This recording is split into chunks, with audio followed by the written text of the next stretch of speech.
Hi guys, meron akong i-share sa inyo kasi tignan niyo yung face ko. Sobrang daming tigyawat na naman, oh. Hmm? Tinigyawat na naman ako. Hindi ko alam kung anong nangyayari diyan. Pero siguro dahil wala na naman akong skincare. Kaya ngayon, meron akong nakita, may nabili ako sa TikTok. Ito, DW Moisturizing Gel. Ito yung isa, aloe vera. Tapos ito yung isa, honey plus aloe. Sobrang mura ko lang 'to nabili, 100 plus pesos lang, 100 pesos kasi free shipping nung nakuha ko 'to. Tapos ang kinagandahan, puwede kang mamili ng magkaibang variant. Hindi kagaya sa iba na puro ganito lang o kaya puro ganito lang, gano'n. So ngayon, ita-try ko siya kasi meron akong nabasa na ang moisturizer, maganda siya sa face tuwing gabi bago matulog ilalagay. Nakakatulong din siya para ma-hydrate yung skin natin. Kaya ayan, ito siya. So yun, nandito muna yung kukunin ko para di sayang. Ito. Ang hirap niya kunin. Bibili nga ako nung ano eh, nung pangkuha. Para di ako mahirapan.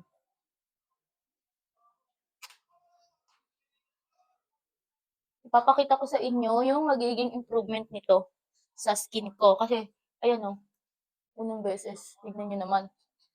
Wala akong ibang, nilalagay. Siya nga pala, naghilamos na ako ha. Sabihin nyo kasi bakit nilagay ko agad. Naghilamos na ako. Lagyan ko na rin pati yung leeg para lumambot din siya. Naghilamos na po ako. Safeguard soap lang yung ginamit ko sa face ko. Sabon lang, tapos water. Tapos, lagyan ako nito. Ayoko nung masyadong maraming ginagamit kasi breastfeed si Tali. Ayan. Okay na yan. Ayan, titingnan niyo yung face ko. Basang-basa na siya. Hindi ko alam kung tama ba yan na ganyan dapat karami yung ilagay. Kaya kung mababasa ko ngayon, okay lang. Kasi hindi ko alam. Sabihin nyo lang sa akin kung tama. Tapos, syempre, hindi mo yun pupunasan. Basang-basa na. Hintayin mo lang siya. Ma-absorb ng skin mo. So, ayan, tingnan nyo. Mukha na akong pawisan.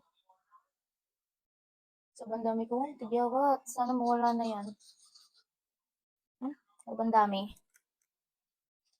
Kaya kung naghahanap kayo ng moisturizer na kung hindi naman ganun karami yung problema nyo sa mukha, try nyo to.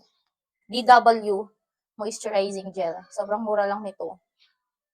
Update ko kayo after 5 days. 5 days natin tong i-experiment sa face ko kung maganda ba. Kasi may mga moisturizer akong nagamit na lalong nagsisilabasan yung tigyawat ko. Ngayon, ito. Titingnan natin kung maganda ba siya. Itong honey, ito yung sa akin. Tapos itong aloe, sa asawa ko to. Itong green. Gusto niya rin kasing gumamit. Kasi nga, maganda sa face ang moisturizer. Kailangan hinahydrate natin yung face natin. So, ayun lang. Sana maging effective para ma-recommend ko sa inyo. Bye!